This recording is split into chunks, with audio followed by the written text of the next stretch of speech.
আজকে হচ্ছে rose day, সবাই জানো। তো আমার খুব ইচ্ছা করছে আজকে বড়মশাইকে একটা গোলাপ দেবো, কিন্তু আমার বড়মশাইয়ের কিন্তু এইসব একদমই মনে থাকে না। বাইরে যেতে পারবো না, বাড়িতেই আমাদের গোলাপ গাছ আছে, সেখান থেকেই আমি গোলাপ ফুল তুলে রেখে দেবো ওর জন্যে।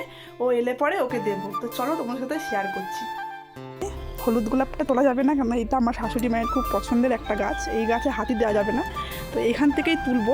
গোলাপটা তুলবো, সেটাই হচ্ছে দেখার। কিন্তু সবই কিন্তু ঝরে যাচ্ছে গোলাপগুলো, দেখেছো সব গোলাপ ঝরে যাচ্ছে।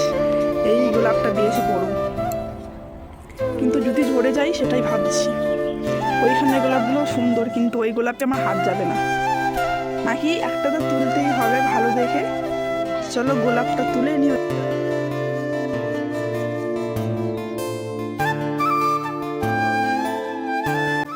গোলাপ তো তুলে এনেছি, কিন্তু সব গোলাপ ঝরে যাচ্ছে, দেখেছো সব পাপড়িগুলো ঝরে ঝরে পড়ে যাচ্ছে। এটাই হচ্ছে প্রবলেম। দেখা যাক সন্ধ্যা অবধি কি থাকে না না থাকে। না থাকলেও কোনো ব্যাপার না, গাছে তো আছেই, তুলেই আনা যাবে।